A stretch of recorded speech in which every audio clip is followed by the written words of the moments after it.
C'est parti. Écoute, voilà, bonjour Roland.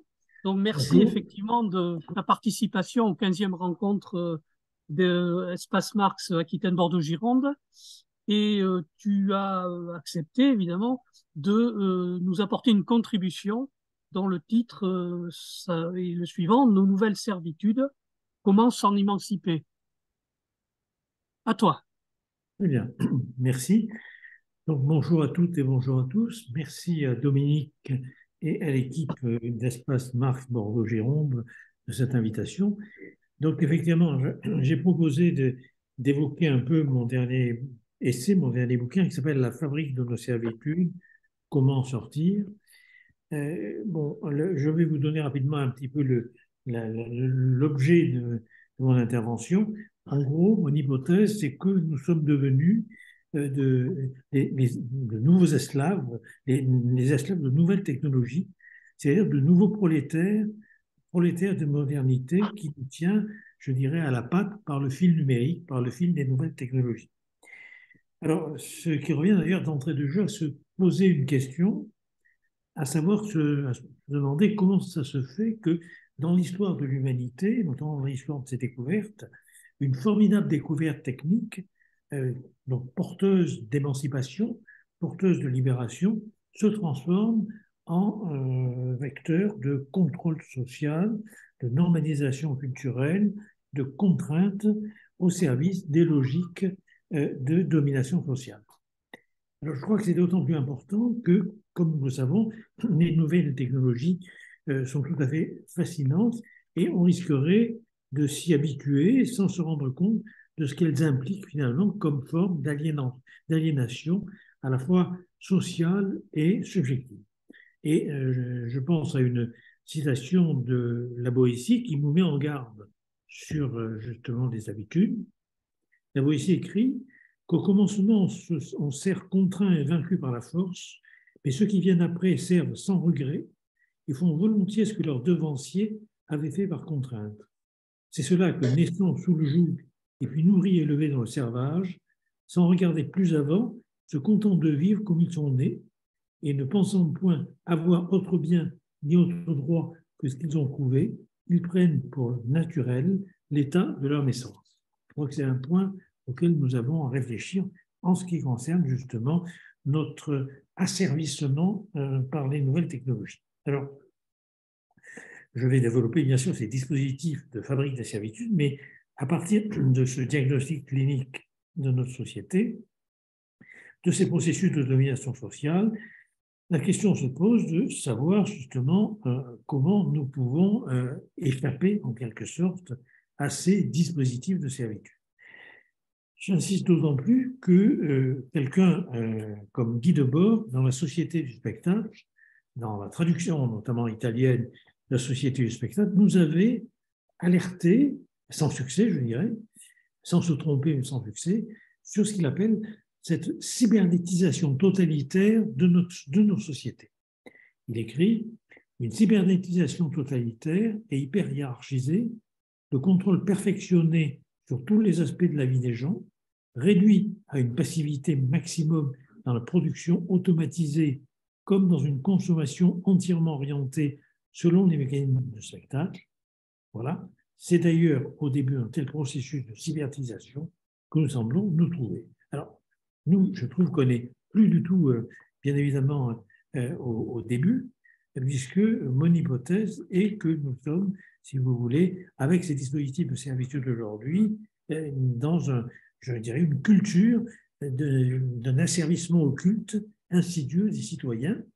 Et notamment, c'est un peu le point que je combats depuis 15 ans avec l'appel des appels, notamment en les obligeant à adhérer à des formes, à de nouvelles formes sociales de production de la valeur, à de nouvelles formes sociales d'évaluation, évaluation de leurs activités professionnelles bien sûr, mais au-delà de l'évaluation de leur existence, de leurs activités sociales.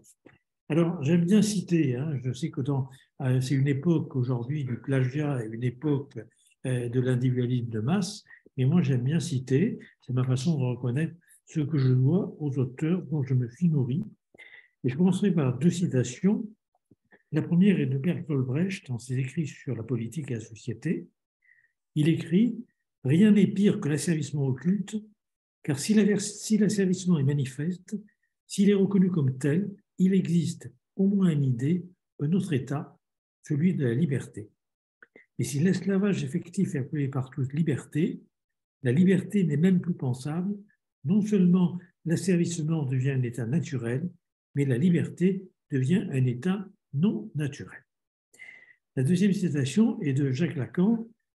Jacques Lacan, lecteur de Marx, c'est suffisamment rare pour être souligné, qui écrit « Le prolétaire n'est pas seulement exploité, il est celui qui a été dépouillé de sa fonction de savoir. » Et ça, c'est un point qui, pour moi, est extrêmement important aujourd'hui, puisque, encore une fois, depuis au moins une vingtaine d'années, je lutte contre ce que j'appelle la prolétarisation de l'ensemble des professionnels, c'est-à-dire, bien sûr, aussi bien de l'employé de supermarché, de l'ouvrier, que du professeur de chirurgie digestive, de l'enseignant de lycée, du magistrat, du directeur de théâtre, etc., ou du rédacteur en chef des journaux d'information, tous, nous nous trouvons prolétarisés. Alors, qu'est-ce que ça veut dire, nous nous trouvons prolétarisés? Eh bien, ça veut dire que sont mis en place des règles de bonne pratique, sont mis en place des protocoles, sont mis en place des manières d'évaluer par des scores, par des chiffres. Nos conduites sont conduites par une politique de chiffres qui vise à nous déposséder de notre savoir-faire, de notre savoir-être, de notre savoir. C'est ce point qui me paraît extrêmement important.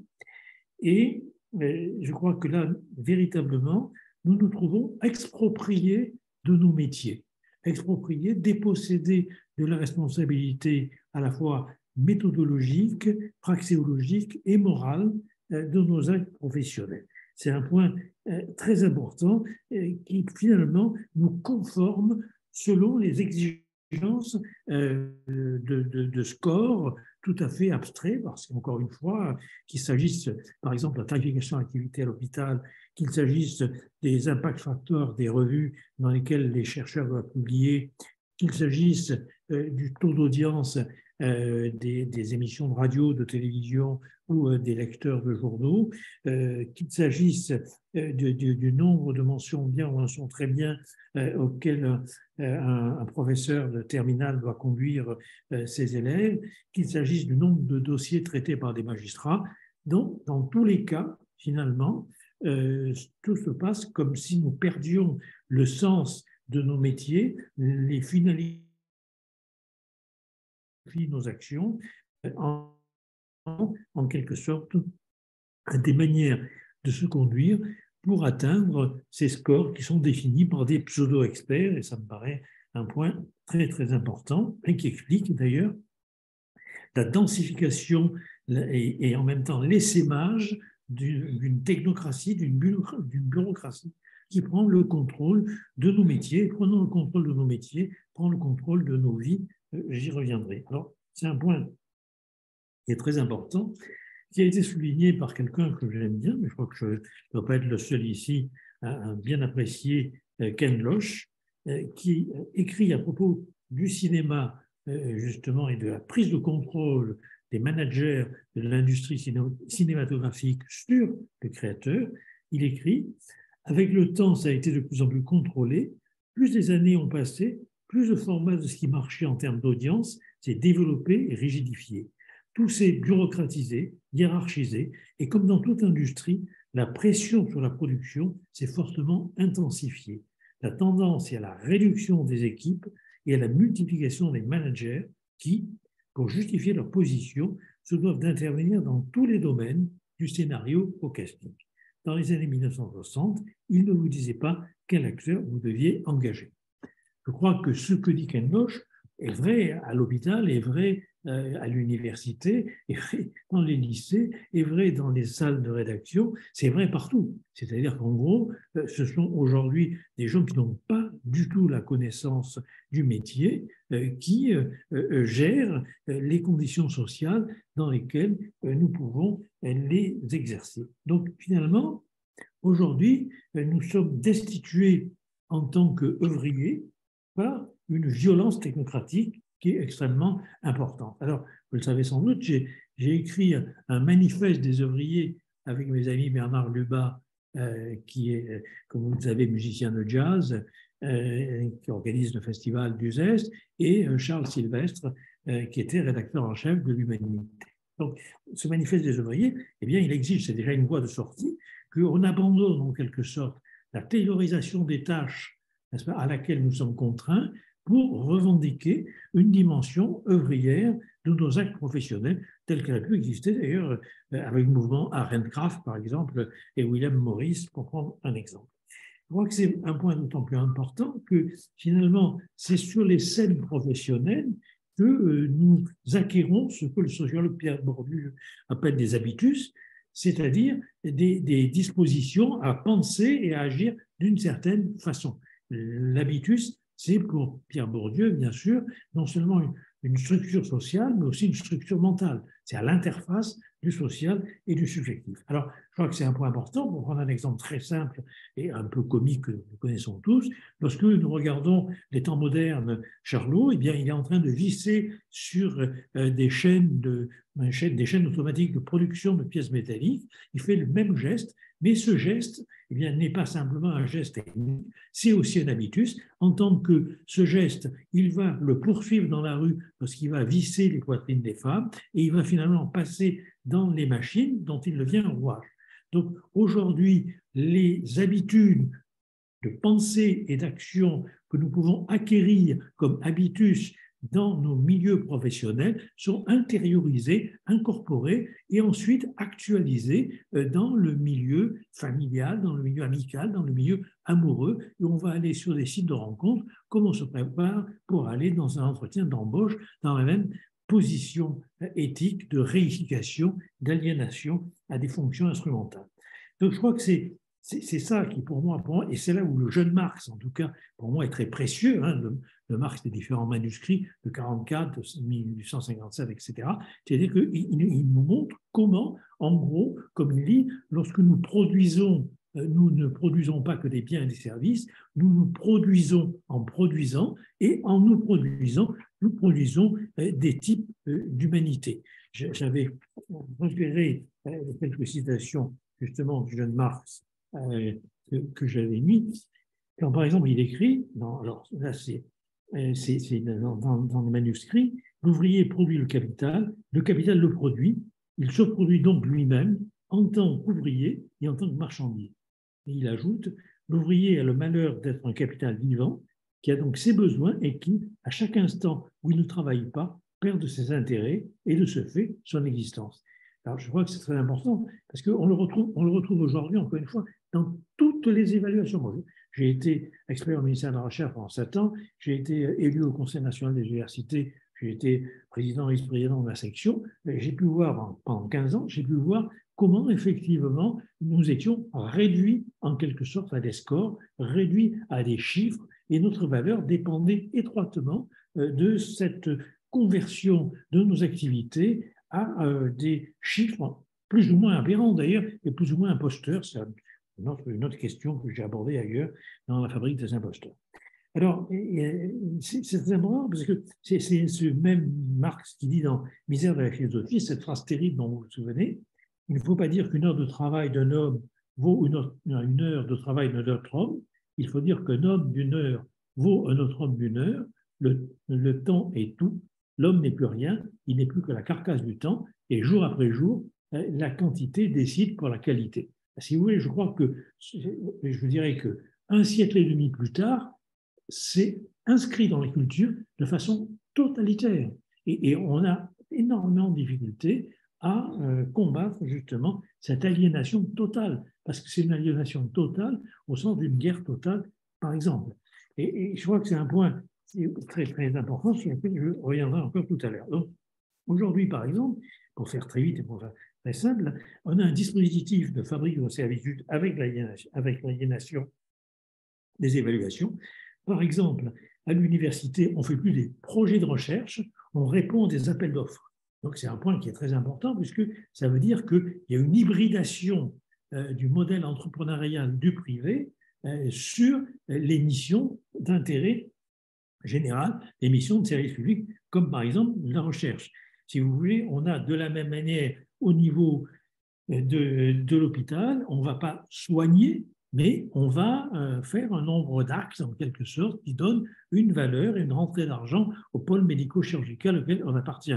Au niveau du journalisme, on ne va plus participer à la formation critique du citoyen, on va faire du chiffre, c'est ce qu'on appelle la logique d'audimat, dont Bourdieu disait qu'elle était le cheval de Troie d'une logique du marché dans le champ de l'information. Donc partout, je ne vais pas déployer ce que l'appel des appels depuis 15 ans, si je veux dire, bégayer un peu partout concernant ces nouvelles formes d'aliénation. Partout, c'est des normes entrepreneuriales qui en plus ne sont pas forcément rentables économiquement. Je crois qu'elles sont, ça c'est faux. Mon ami Bernard Maris m'avait appris qu'il y avait une secte des économistes qui n'était pas forcément très compétente en matière de sciences de l'économie. C'est plutôt une idéologie et une pratique, surtout une pratique sociale, qui permet justement de gouverner par les chiffres, de gouverner par les scores.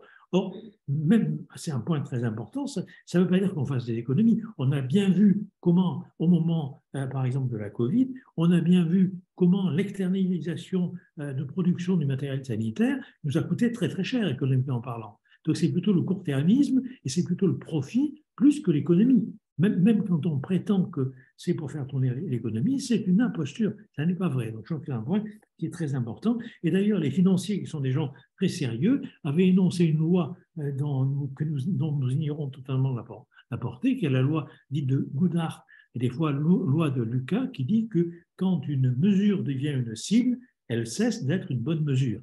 C'est-à-dire que quand, par exemple, on s'aperçoit que lorsque on veut mesurer en quelque sorte le degré de lutte des services hospitaliers contre les maladies nosocomiales, les maladies attrapées à l'hôpital, on s'aperçoit que c'est la consommation de solutions hydroalcooliques qui est souvent une bonne mesure de cette lutte et ce souci de lutter contre les maladies nosocomiales. Mais si on en fait un score pour avoir des certifications, pour avoir des habilitations, ça devient une absurdité, puisque peu importe la manière dont on utilise les solutions hydroalcooliques. Et alors, à l'université, je peux vous dire que j'ai écrit des livres qui ont eu un certain succès là-dessus, sur les stratégies à imposture, parce que, bien évidemment, c'est pareil. Si ce qui compte, c'est d'être cité, n'est-ce pas? On est dans une logique d'audimat, et donc il faut s'arranger pour être dans des réseaux qui permettent, voire même des autocitations, qui permettent d'être cités et de témoigner aussi d'une insertion dans un réseau d'hégémonie intellectuelle, et souvent, bien sûr, anglo-saxon. Et quand je dis anglo-saxon, ce n'est pas la langue de Shakespeare, c'est plutôt le logique. Donc, je crois que c'est un point qui est extrêmement important, cette confusion aujourd'hui entre la valeur de ce que nous faisons, eu égard aux finalités qui sont les nôtres, et, je dirais, une digitalisation, une numérisation de ces activités, cette confusion est terrible. Et là encore, on peut s'appuyer sur Marx. J'avais trouvé des citations de Marx, des manuscrits non plus de 1944, mais de 1857, qu'il faut bien sûr réactualiser avec nos préoccupations, mais qui sont très intéressantes. Il écrit « Ce n'est que lorsque la marchandise est posée en tant qu'argent qu'elle est valeur d'échange pur, ou encore la marchandise en tant que valeur d'échange pur et argent. Désormais, l'argent existe en tant que valeur d'échange de toutes les marchandises, en dehors et à côté d'elles. » Et si on veut poursuivre encore avec Marx, on voit bien que le travail, c'est le travail et la production qui déterminent une valeur, et non, en quelque sorte, le service ou la marchandise produite. Et ça, c'est intéressant parce que on voit bien comment la conversion, en quelque sorte, de nos activités en chiffres est quelque part une conversion en argent. Marx écrivait « La matière universelle dans laquelle elle, c'est les marchandises, mais aujourd'hui, ce n'est pas les marchandises, c'est les activités, pour aller vite, doivent être plongées, dorées et argentées pour acquérir leur libre existence de valeur d'échange. Elles doivent être traduites en argent, exprimé en lui, et il poursuit. L'argent est d'abord ce qui exprime la relation d'égalité de toutes les valeurs d'échange. En lui, elles sont homonymes. C'est un point très important. Elles sont homonymes. Et il précise, après que l'argent a été posé réellement comme marchandise, la marchandise est posée idéalement comme argent. C'est un point important parce que je crois que c'est vraiment, si on fait un peu un effort de réactualisation du vocabulaire, on voit bien comment, en quelque sorte, aujourd'hui, on fabrique, je dirais, des valeurs en papier. des valeurs en papier, et des valeurs en papier qui peuvent se convertir justement dans une écriture enfin, une écriture monétaire qui n'est plus du tout, comme vous le savez, référencée à l'or, à l'argent ou au bien, c'est pas ça. Donc, vous voyez, c'est un point important parce que je crois qu'on est vraiment quelque part initié, comme dans un rite d'initiation, à des manières de penser et d'agir qui constituent véritablement une colonisation de nos esprits et de nos mœurs par le rationalisme morbide de la financiarisation de l'économie. C'est ce que j'appelle la rationalité pratico-formelle, qui est une expression que je compose à partir des termes proposés par Max Weber. La rationalité pratique, c'est la logique des affaires. La rationalité formelle, c'est la logique du droit. Et donc aujourd'hui, nous sommes sous cette domination d'une rationalité pratico-formelle. Et donc, on arrive à des choses, je vais juste donner un exemple, je passerai à autre chose, mais juste donner un exemple qui m'est apporté par notre ami Bruno Canard, qui est directeur de recherche en virologie au CNRS, lorsqu'il fait état de ces demandes réitérées je crois, c'est de l'ordre de 300 000 euros pour obtenir un microscope, je ne vous dirai pas lequel, je ne suis pas compétent pour travailler sur les virus, c'est refusé. Mais quand arrive la Covid, alors à partir de ce moment-là, on sort le chéquier et on propose plusieurs millions. Ça montre à quel point on est dans une logique court terme, c'est un point très très important, et une logique d'un profit immédiat. Et c'est absurde parce que la temporalité de la recherche ne peut pas être la même que la temporalité de l'action politique, et que la temporalité de la science n'est pas non plus la temporalité de la recherche. Donc là, il faut bien voir que, encore une fois, on crée véritablement, ce n'est pas simplement des manières d'évaluer, on crée des habitus, on crée des structures sociales, des structures mentales. Alors, je crois que depuis 15 ans, à l'appel des appels, tout métier confondu, on a beaucoup insisté sur justement cette confiscation par les nouvelles formes sociales de l'évaluation, de notre manière de travailler. Et c'est véritablement une catastrophe parce que c'est déposséder les professionnels de leur responsabilité morale et de leur responsabilité éthique. Je donne un dernier exemple de comment dire, de ce désastre que produit justement cette nouvelle manière de coloniser les esprits et les mœurs dans un domaine qui est le mien, c'est celui du dispositif MonPsy, inventé par le sire Véran, qui a considéré que puisque les Français étaient en souffrance psychique et sociale et que le candidat Macron en avait fait d'ailleurs un de ses thèmes de campagne, et comme effectivement à l'hôpital, comme vous le savez, aujourd'hui, il y a des files d'attente énormes. Alors, quand vous avez un patient suicidaire auquel vous dites revenez dans quelques semaines, dans quelques mois, vous imaginez la catastrophe. Et ces files d'attente qui sont notamment produites par, bien évidemment, la non-création de postes, par exemple, de psychologues ou de psychiatres à l'hôpital, ou de vacances de postes. Il y a 1500 postes de PH, de praticiens hospitaliers en psychiatrie vacants. Eh bien, vous comprenez bien qu'on risque d'avoir une révolution. C'est ce que d'ailleurs on m'avait dit un des chargés de mission il y a déjà presque 20 ans, lorsque j'avais été chargé d'un rapport de mission sur comment faire face à la pénurie de psychiatres. Donc ça, il y a 20 ans déjà, on avait considéré qu'il manquerait plus de la moitié des psychiatres en France. Bon. Eh ben, si vous voulez, il faut donc par conséquent essayer d'éviter ce ferment révolutionnaire du scandale que constitue aujourd'hui l'hôpital, la santé, que ce soit d'ailleurs les médecins libéraux, les psychologues libéraux, ou que ce soit encore une fois à l'hôpital public. Et donc, qu'est-ce qu'on fait? Ben, on fait un tour de passe-passe. C'est ce que fait Véran lorsqu'il crée le dispositif MonPsy, qui est de rembourser 7 à 8 séances à un tarif de misère, 30 euros avec les charges sociales, c'est fait un revenu de l'ordre de 15 euros à peu près pour les psychologues, n'est-ce pas, de 7-8 séances pour des troubles dits légers ou des dépressions légères ou modérées, ce qui, épistémologiquement parlant, pour quiconque a fait un peu d'épistémologie en psychiatrie, c'est une connerie majeure, ça ne veut rien dire, parce qu'on peut avoir un patient qui présente, je dirais, des troubles très très importants et qui finalement est un peu névrosé comme tout le monde et pas plus, et puis un autre qui présente des troubles très légers mais qui a une certaine insensibilité dans le contact et qui au bout de quelques séances va se révéler psychotique, c'est-à-dire fou. Donc si vous voulez, non seulement c'est épistémologiquement débile, comme vient de le dire, mais en plus c'est un tour de passe-passe de type société du spectacle, c'est-à-dire c'est comme aux urgences, une histoire de tourniquet. On va Alors, pour faire plaisir aux médecins, on va d'abord exiger qu'un médecin généraliste adresse au psychologue, ce qui est aberrant parce qu'un médecin généraliste n'a pas du tout de formation en psychopathologie. Même les internes en psychiatrie, 85% reconnaissent qu'ils ne sont pas formés à la psychothérapie et à la psychopathologie. 85% donc, de l'association des internes en psychiatrie, un généraliste encore plus. Et puis, comme vous le savez, les généralistes, on n'en trouve pas. C'est fini. C'est pour ça que les gens vont aux urgences. Donc, vous voyez, on est là vraiment dans quelque chose qui est de la société de consommation de spectacles. On fait semblant. C'est une stratégie d'imposture. C'est-à-dire qu'on fait semblant de dégonfler les listes d'attente et de trouver une solution palliative. Alors, je crois que c'est extrêmement important parce que ça participe de la casse des services publics. Et l'autre point, vous l'avez peut-être vu aujourd'hui à la télévision, où les opticiens installent des machines algorithmiques, si j'ose dire, qui permettent à distance une consultation avec des ophtalmos.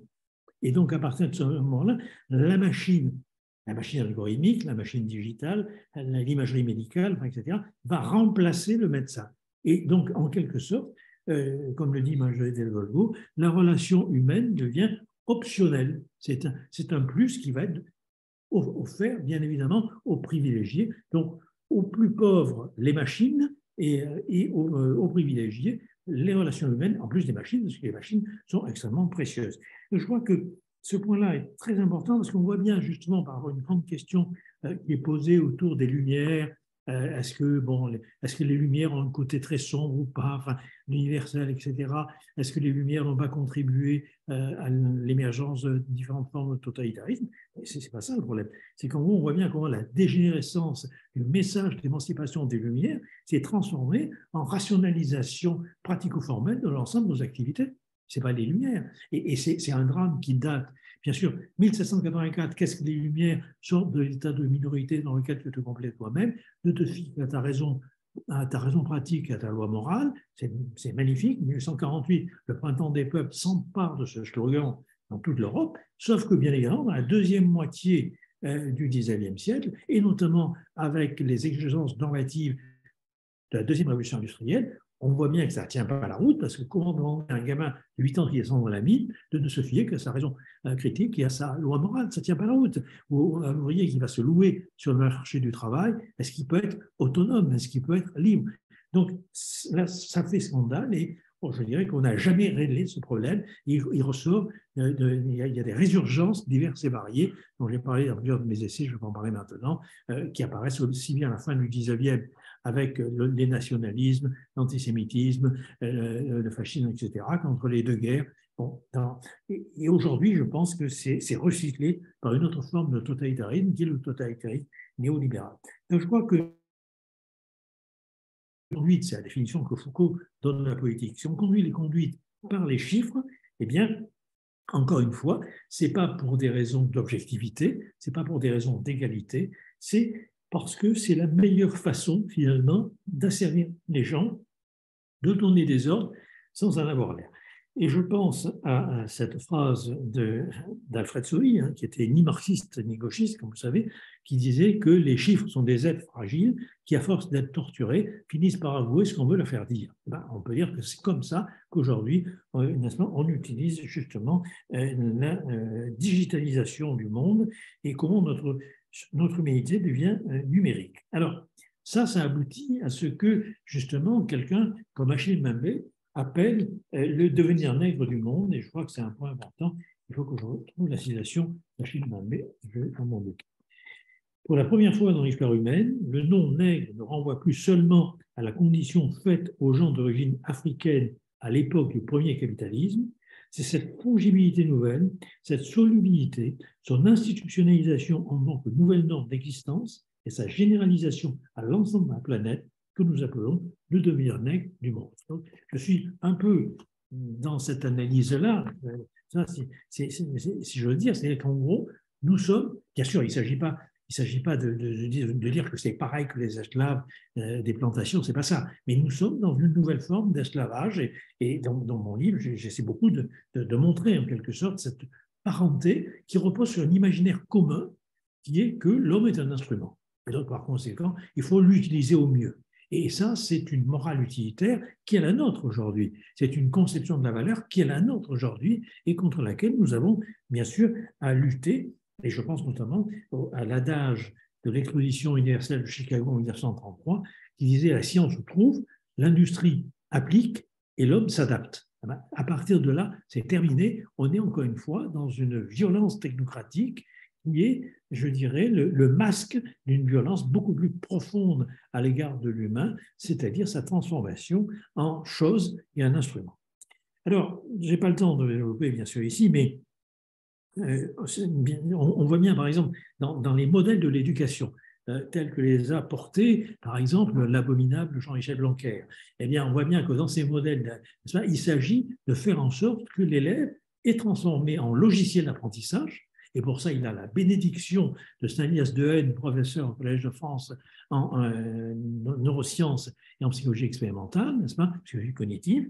Et donc, l'élève, c'est un logiciel d'apprentissage naturel. Le cerveau est lui-même un ordinateur. Et donc, en gros, s'il y a des inégalités sociales, elles proviennent des inégalités scolaires. Et ces inégalités scolaires proviennent, bien évidemment, du dysfonctionnement neuronal, bien sûr, mais surtout des mauvais professeurs qui n'enseignent pas selon les bonnes méthodes de la science étant bien sûr les neurosciences, parce que bien sûr, M. Blanquer n'a jamais dépassé le niveau newtonien des sciences physiques.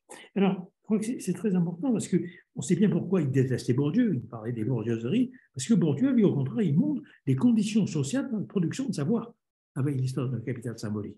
Et donc, je crois que là, il y a véritablement un enjeu. Et en gros, le modèle pédagogique que propose Blanquer, dans son obscénité et sa débilité quelque part épistémologique, eh bien, est quand même intéressant en tant qu'il témoigne de cette conception que le langage n'est qu'un instrument au service d'un homme lui-même instrumentalisé.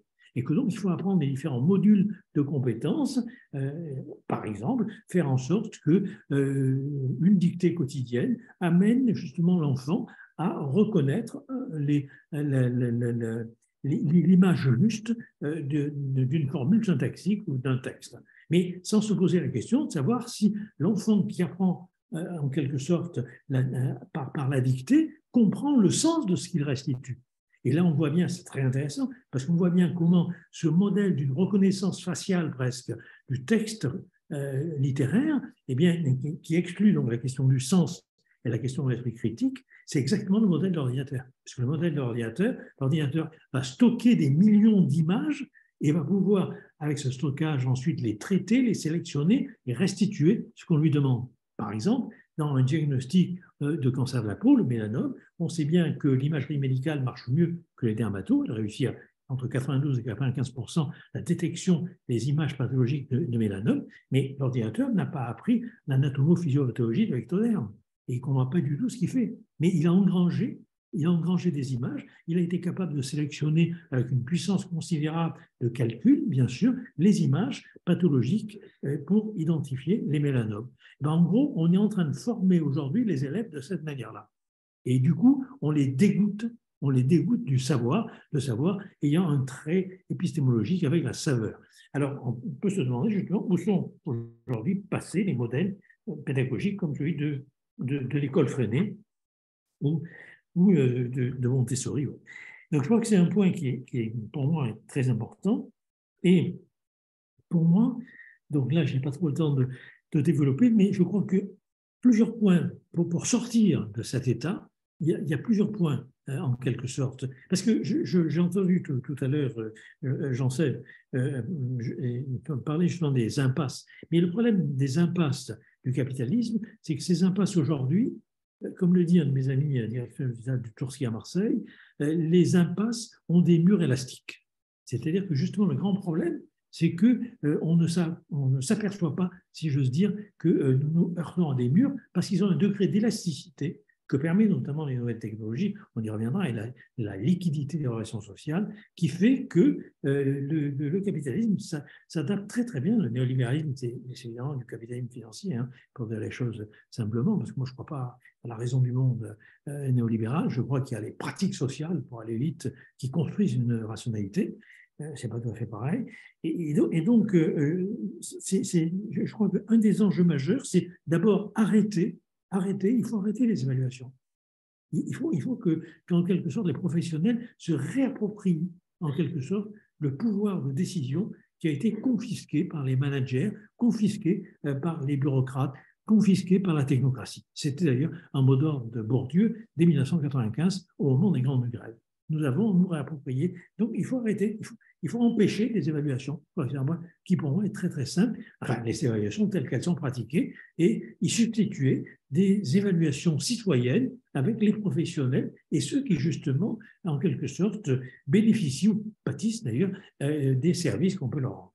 Je crois encore un autre combat, il est autour de la nécessité de réhabiliter le pouvoir symbolique de la parole qui est consubstantiel à l'invention de la démocratie, pour parler comme Claude Lefort. C'est-à-dire que la démocratie, c'est un gouvernement par la parole, par le débat contradictoire argumenté. Ça n'est pas la société du spectacle, des informations.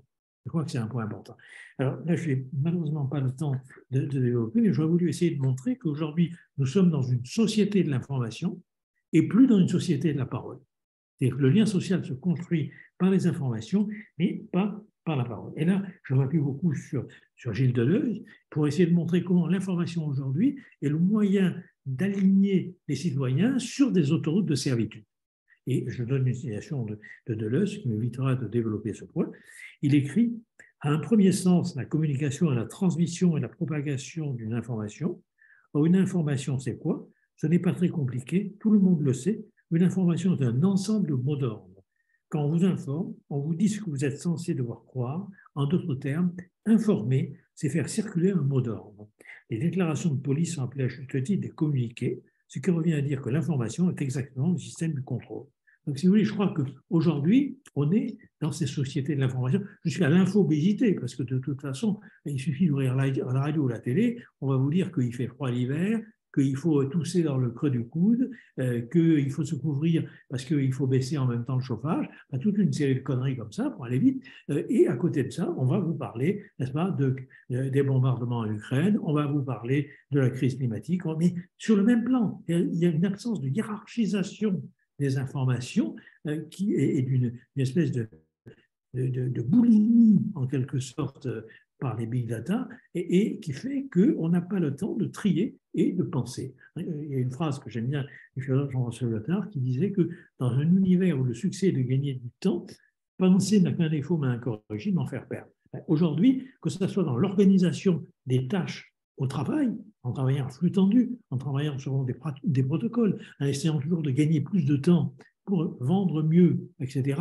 Eh bien, je crois que dans tout ce système-là, tout ce système est mis en place pour nous éviter de penser. Et je crois que, justement, il faut pouvoir, au niveau, alors c'est notre idée, enfin j'en ai plusieurs, je vais les donner en vrac parce que le temps presse, mais si j'ose dire, d'ailleurs c'est un problème de temps, mais on voit bien justement comment, en quelque sorte, revendiquer, moi je l'ai dit plusieurs fois, quand j'étais auditionné par des syndicats, revendiquer en quelque sorte au niveau syndical ne devrait pas simplement revendiquer les salaires, c'est très important, revendiquer les conditions de travail, c'est très important, et revendiquer aussi une certaine liberté d'autonomie dans les actes professionnels qui ne peut passer que par du temps perdu d'échanges dans des réunions.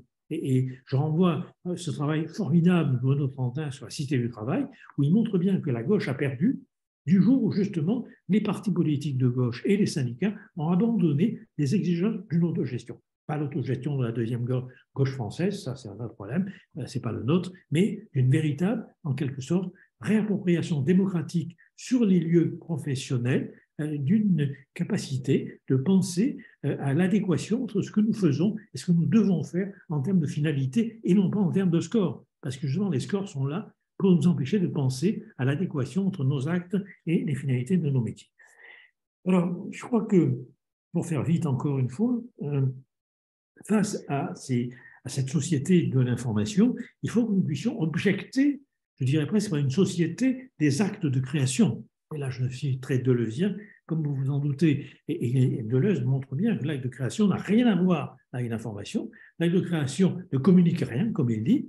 L'acte de création est quelque chose qui a à voir, dit-il, avec la résistance. Et il parle de cette affinité entre justement l'acte de création et les luttes sociales. Il a d'ailleurs cette phrase, quand on le voit, quand on suit un peu, bien sûr, quand ses attitudes, on voit Deleuze disant, bien sûr, ça ne veut pas dire que toute lutte sociale soit un art, encore que, il a un moment d'hésitation, et il dit résistance à quoi? Et ça, c'est un point très important. Il dit d'abord résistance à la finitude de la condition humaine, et il cite bien sûr Malraux, et puis il dit résistance à la mise en ordre d'un récit social. C'est-à-dire, en gros, quelque part, l'acte de création est toujours, quelque part, mise en désordre du récit imposé par un ordre social. Et donc, je crois que c'est de ce côté-là que nous avons à penser l'émancipation.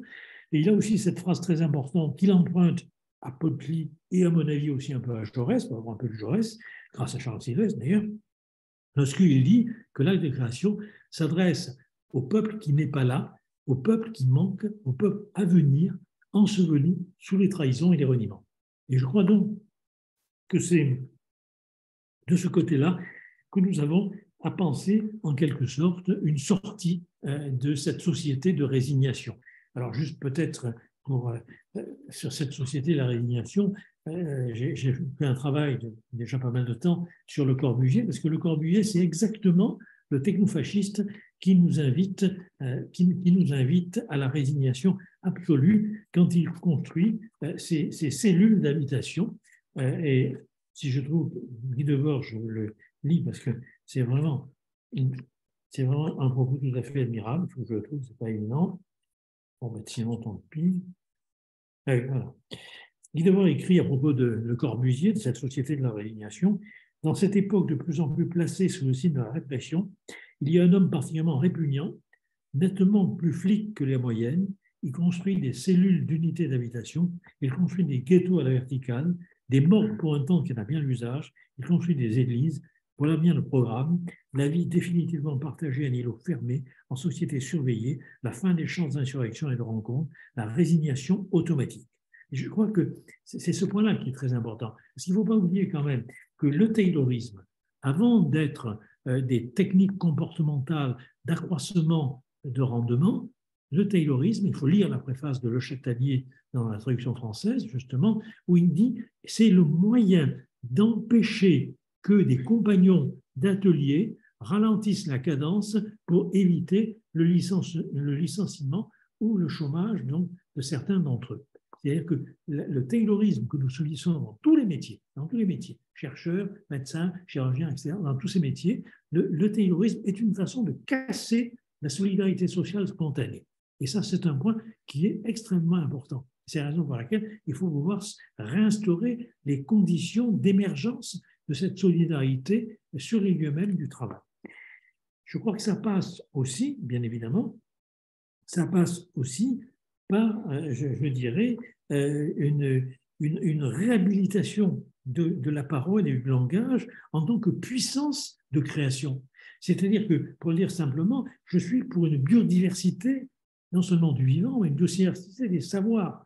C'est-à-dire qu'il ne s'agit pas d'opposer les sciences dures aux sciences molles, aux sciences humaines. Il ne s'agit pas, de considérer que l'informatique, c'est plus important que la philosophie ou l'histoire plus important que les mathématiques. C'est tout à fait stupide. Il s'agit justement de multiplier les points de vue qui permettent de donner ontologiquement les objets dans le monde.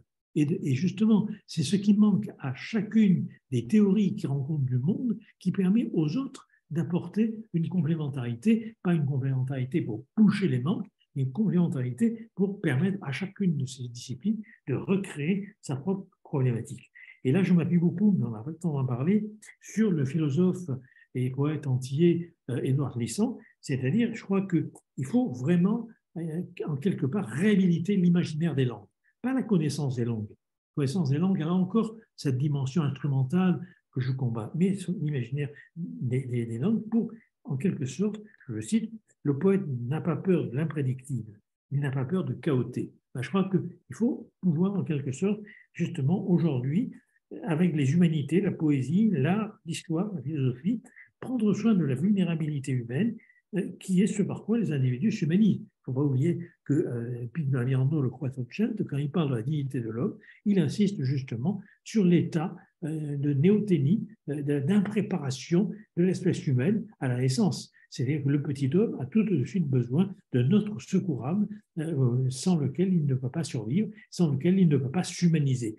Donc je crois que, si vous voulez, pour aller vite, il faut qu'aujourd'hui, j'ai fait un texte dans l'humanité à propos des psychologues qui s'appelait Les psychologues pris dans le piège des nudges. Il faut savoir qu'aujourd'hui, toute la politique française, par exemple, mais aussi américaine, elle repose aujourd'hui sur des conseillers qui ne sont plus les psychiatres, les psychologues, les psychanalystes d'antan ou les sociologues ou les philosophes. Ce sont des stratèges de l'économie comportementale, c'est-à-dire qui amènent en quelque sorte les individus à choisir librement ce qu'on a déjà décidé pour eux.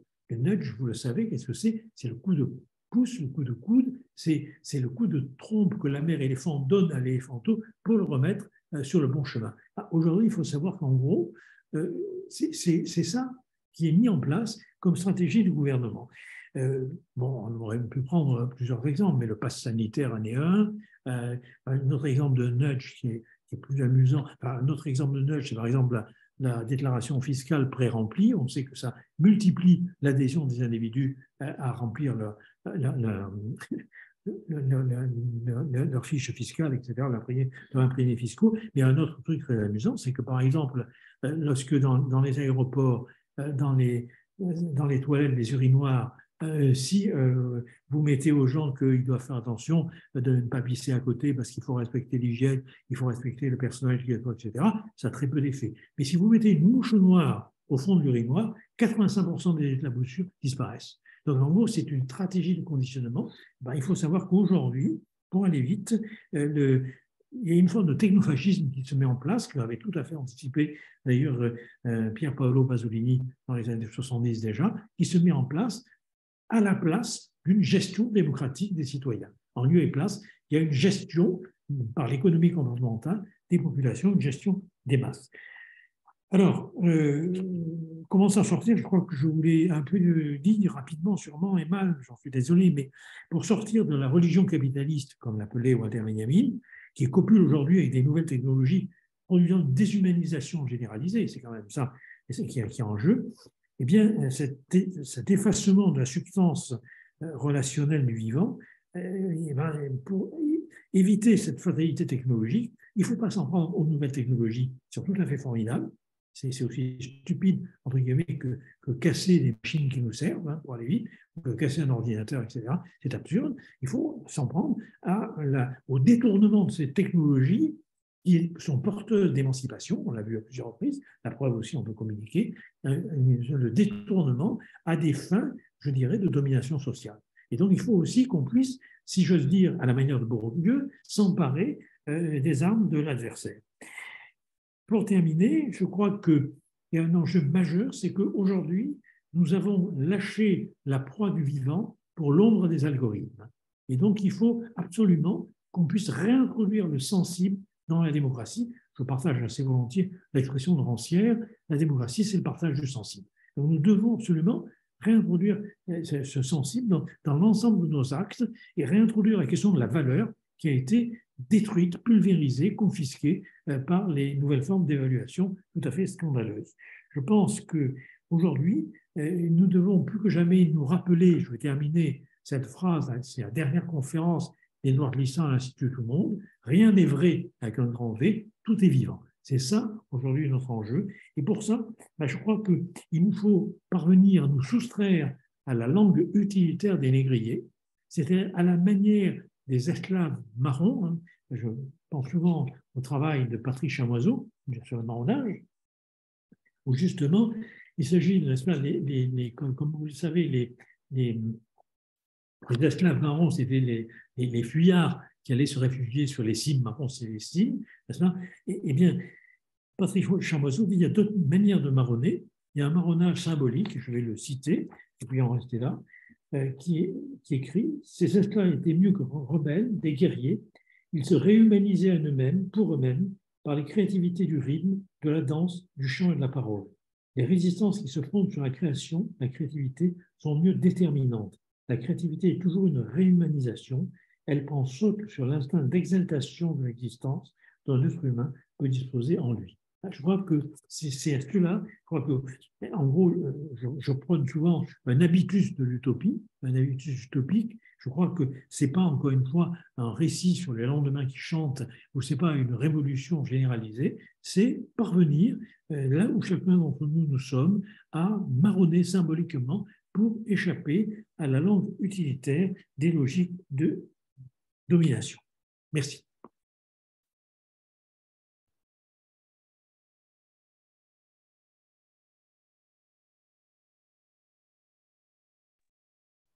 Merci Roland. Merci beaucoup pour ta contribution. Je vais juste demander à Lou Delépierre, si elle est là, si elle a préparé une question à ton égard avant de prendre quelques minutes de respiration avant la prochaine contribution. Lou, est-ce que éventuellement tu souhaites intervenir? Bonjour, merci beaucoup pour cette intervention. Moi, j'ai pas préparé de questions, je suis vraiment désolée, mais il y en a une qui m'est venue du coup suite à cette présentation. Vous parlez à un moment de la lecture des manuscrits de 44 après ceux de 57, et je voulais savoir, parce que du coup je me suis un peu intéressée à ceux de 44, mais à ceux de 57 beaucoup moins, et je voulais savoir un peu si vous pouviez évoquer les différences. Enfin, est-ce que apportent les manuscrits de 57 par rapport à l'aliénation? Voilà. Merci beaucoup. Alors écoutez, oui, c'est un très gros bouquin sur les manuscrits 57-58. Moi, je me suis intéressé plus particulièrement au chapitre sur l'argent et à la manière dont justement les marchandises, en étant en quelque sorte trempées dans l'argent, perdent leur substance et deviennent quelque part de l'argent idéal. Je ne sais pas si je suis clair. Et je trouve que ça m'a intéressé dans la mesure où justement, c'est un peu ce qui se produit aujourd'hui. Alors non pas, c'est moins la question des marchandises que la question de l'ensemble des services et des prestations que l'on peut produire. Et c'est ça qui m'a paru, si vous voulez, très, très important. Je ne sais pas si je suis clair. Et donc aujourd'hui, je pense que, si vous voulez pour le dire autrement, aujourd'hui, on va plonger nos activités, nos services rendus, nos œuvres et nos produits, pour aller vite, on va les plonger dans une langue digitale, algorithmique, qui les convertit notamment en données, en chiffres, en numérique, lesquels peuvent facilement, à ce moment-là, se convertir, si j'ose dire, en monnaie scripturale, c'est-à-dire entrer dans le circuit des échanges et des profits. Je ne sais pas si je suis clair. Donc voilà, mais encore une fois, moi je ne suis pas un spécialiste de Marx, hein. Je vais chercher chez Marx ce qui, encore une fois, m'intéresse, me préoccupe, et notamment cette question sur l'argent et, si vous voulez, sur l'argent, la valeur et la marchandise. Mais concernant les manuscrits de 44, effectivement, c'est la théorie aussi de l'aliénation. Je pense que Marx, comme Simone Weil d'ailleurs, la philosophe, la Vierge rouge, comme disait ça, comme Simone Weil, montre bien cette oppression de la classe ouvrière, parce qu'elle dit, par exemple, on se résigne à nourrir les hommes pour qu'ils servent les machines, et tout se passe comme si le lieu de la décision passait de l'être de l'ouvrier dans le mode d'emploi de la machine. Simplement, ce que j'essaie de montrer, c'est qu'aujourd'hui, si vous voulez, ce qu'on a pu analyser du côté du prolétariat, eh bien, est vrai de l'ensemble des professionnels, qui en quelque sorte sont mis en esclavage par une poignée d'oligarques dans une planète mondialisée. Je ne sais pas si je suis clair. Si, ouais, merci beaucoup. Fabien. J'ai une question, mais je ne sais pas si elle est temps. Si, vas-y, Lou. Parce que je me demandais par rapport aux travaux de Lukács, par exemple, et sur Oui. du coup, l'étendue de l'aliénation un peu à toute la société. Parce que moi, c'est un peu... ou alors même le marxisme qui est... Enfin, la critique de la valeur, etc. Tous ces courants-là. Je voulais savoir ce que vous en pensez, parce qu'au final, c'est un peu ce que vous décrivez, et vous étendez aussi ça en dehors de la sphère même. Enfin, vous l'étendez à toutes les professions, et même un peu en dehors de la sphère du travail. Je veux un peu avoir tout à fait. C'est tout à fait. Vous avez parfaitement raison. Je ne l'ai pas cité, mais il a pour moi une importance considérable, le travail de Lucas sur la conscience, de classe, l'histoire et la conscience de classe, qui est extrêmement important, où il montre justement cette apparition d'un monde fantomatique dès lors qu'il y a ces processus d'aliénation. Et ça, je crois que simplement, ce que j'apporte, ce n'est pas grand-chose de plus, mais ce que j'apporte de plus, si vous voulez, c'est de dire qu'aujourd'hui, là je m'appuie un peu sur Jaurès aussi quand même, aujourd'hui, si vous voulez, ce qu'on appelle le prolétariat n'est pas, si j'ose dire, localisé uniquement dans ce qu'on appelait avant la classe ouvrière, ou ce qu'on appelle encore la classe ouvrière. Aujourd'hui, pour moi, le prolétariat, c'est l'ensemble de ceux qui travaillent ou qui ne travaillent pas parce que, justement, ils n'ont pas de travail, mais qui sont travailleurs, en quelque sorte. Et cet ensemble-là, qui se trouve de manière, si vous voulez, je pense qu'on est dans une colonisation totale de cette manière. C'est ce qu'on a pu décrire naguère concernant l'aliénation de l'ouvrier. Je crois qu'aujourd'hui, sous des formes différentes, parce qu'on ne peut pas tout mettre comme étant bien sûr équivalent, mais sous des formes différentes, est vrai pour l'ensemble des professionnels.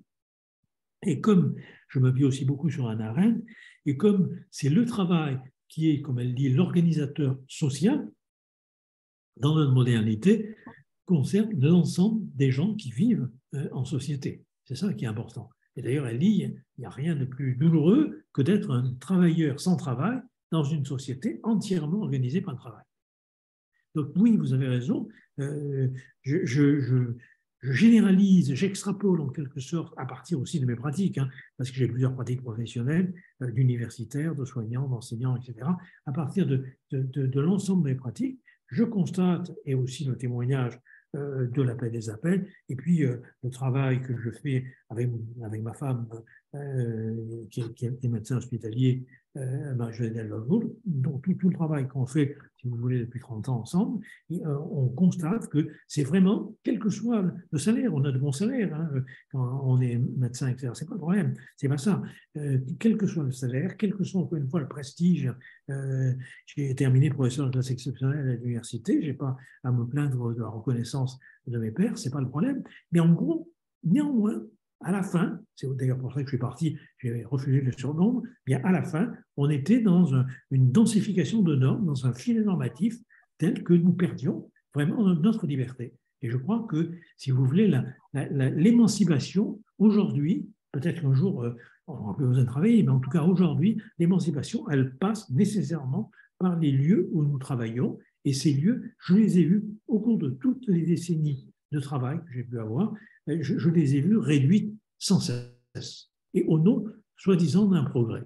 Et là, bon, je n'ai pas le temps de vous en parler, mais j'ai écrit un bouquin là-dessus, mon avant-dernier, très inspiré par Walter Benjamin. Bien sûr, le progrès est l'illusion qui permet justement l'asservissement. Parce que le progrès, comme disait Orwell, chaque fois qu'on parle de progrès, il faut préciser ce qui me rend plus humain ou moins humain. Bien, j'ai vu que Thierry, là, il avait levé la main, mais je suis désolé. On est obligé d'essayer de respecter un petit peu les créneaux horaires qu'on s'est donnés. Donc, je vais remercier Roland, tout en l'invitant, je dirais, à une rencontre ultérieure, y compris pour poursuivre un petit peu les pistes que tu nous as fait partager cet après-midi, si tu en es d'accord. Pierre ne peut pas poser au moins sa question, même si j'y réponds pas.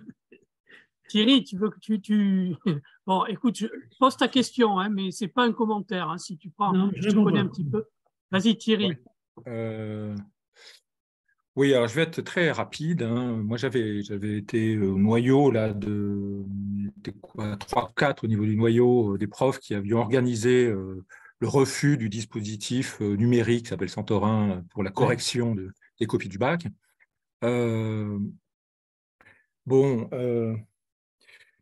Moi, par rapport à la solution que propose, enfin, il y a une chose qui, j'avoue, qui me convainc pas, il y a une chose qui me convainc pas.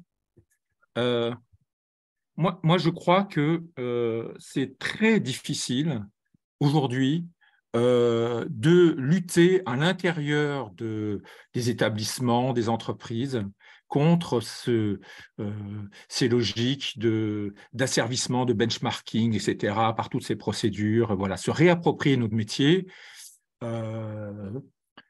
Ça serait bien, mais je veux dire par expérience. Hein, je veux dire, moi, j'ai un inspecteur de philo qui m'a appelé pour mettre en cause le fait que j'étudiais des textes d'Émile Durkheim et de Karl Marx.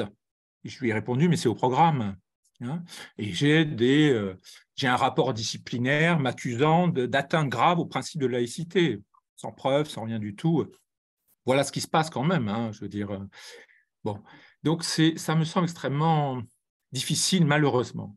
Par contre, ce qui me semble très important, et là, j'irai vraiment dans ton sens, dans votre sens, c'est la question de la parole. Je crois qu'un des impératifs vraiment militants aujourd'hui, c'est de développer, moi, ce que j'appellerais des bourses du travail critiques. Voilà. Parce que même les syndicats, et moi je suis syndiqué, représentant syndical, etc., mais moi j'ai une immense difficulté de ce point de vue-là.